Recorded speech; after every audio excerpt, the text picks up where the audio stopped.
ભાવનગર મહાનગરપાલિકાની ચૂંટણી અન્વયે ભાવનગર શહેર કોંગ્રેસ સમિતિ દ્વારા ભાવનગર કોંગ્રેસનો કમિટમેન્ટ પત્ર જાહેર કરાયું હતું. શહેર કોંગ્રેસ પ્રમુખ લાલબા ગોહિલ દ્વારા યોજાયેલ પત્રકાર પરિષદ વેળા કમિટમેન્ટ પત્ર અંગે વિસ્તૃત માહિતી અપાઈ હતી, જે અત્રે પ્રસ્તુત છે. સૌપ્રથમ તો વાત કરીએ તો ભાવનગરને ભાંગી નાખ્યું. મેઇન વાત એ છે કે આપણા ભાવનગરને ભાંગી નાખ્યું છે.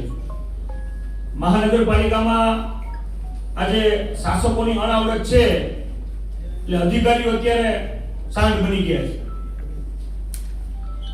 મહાનગરપાલિકામાં ભ્રષ્ટાચારે માજા મૂકી છે. નાના કોઈ માણસોના કામ થતા નથી. 30 વર્ષ કરતા વધુ શાસન આ ભારતીય જનતા પાર્ટીએ શાસન ભોગવ્યું, છતાં આજની પરિસ્થિતિએ ભાવનગરને ગામડું બનાવી દીધું. કંસારો હોય કે ઓવરબ્રિજ હોય, 1.5-2 વર્ષમાં જે પ્રોજેક્ટ પૂરા કરવાના હતા એ 5-5 વર્ષ કરતા સમય વીતવા છતાં હજુ સંપૂર્ણ પૂર્ણ થયા નથી. 100 કરોડ રૂપિયાનો પ્રોજેક્ટની વાત હોય તો 5 વર્ષ કરતા વધુ સમયગાળામાં પૂર્ણ કરી શકતા નથી અને ખોટી શરમ આવે એવી 500 કરોડની જાહેરાતો કરે છે ચૂંટણીલક્ષી. શિક્ષણમાં ઝીરો છે, રોજગારીમાં ઝીરો છે અને ઉદ્યોગોમાં ઝીરો છે આ મહાનગરપાલિકા. રોડ રસ્તામાં બધે જ ભ્રષ્ટાચાર અને ભાજપના કાર્યકરો અત્યારે કોન્ટ્રાક્ટરો બની ગયા છે. ભારતીય જનતા પાર્ટીની ઓફિસે ફંડ રૂપી ચેક આપો એટલે ગમે એવું તમે ભ્રષ્ટાચારનું કામ કર્યું હોય તમારા બિલ પાસ થઈ જાય.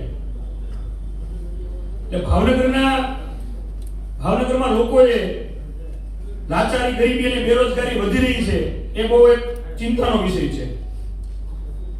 અને કોંગ્રેસ પાર્ટીનો ઇતિહાસ છે, એને જ્યારે કંઈ પણ કહ્યું છે તે કરીને બતાવ્યું છે. દેશના મોટા શહેરથી માંડીને નાના ગામની નગર રચનામાં કોંગ્રેસનો ફાળો અભૂતપૂર્વ છે. અમારો આ મેનિફેસ્ટો એ માત્ર કોઈ વચનપત્ર નથી. આ અમારું તમારી સાથેનું એક કમિટમેન્ટ છે, જેને અમે સત્તામાં આવતા જ પૂરું કરવા માટે કટિબદ્ધ છીએ.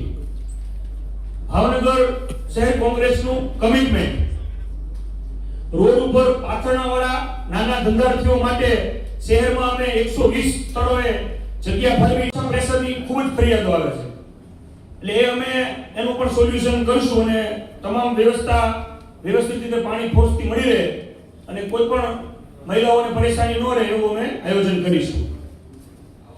શહેરમાં સવારે અને સાંજે બે સમય પૂરતા પ્રેશરથી ચોખ્ખું પીવાનું પાણી મળી રહે એવું અમે આયોજન કરીશું. આ કોંગ્રેસનું કમિટમેન્ટ છે અને કોંગ્રેસે કરેલું કમિટમેન્ટ હંમેશા કોંગ્રેસ પાર્ટી પૂર્ણ કરતી હોય છે અને અમે એ બાબત માટે કટિબદ્ધ છીએ. આભાર. સાથી મિત્રો, મારા સાથી વિરોધ પક્ષના નેતા ભાઈ શ્રી જીતુભાઈ, પ્રવક્તા શ્રી કિશોરભાઈ કંટારિયા, પ્રવક્તા શ્રી મુક્તાજબેન, અમારા એસસી ડિપાર્ટમેન્ટના ચેરમેન ભાઈ વિપુલભાઈ,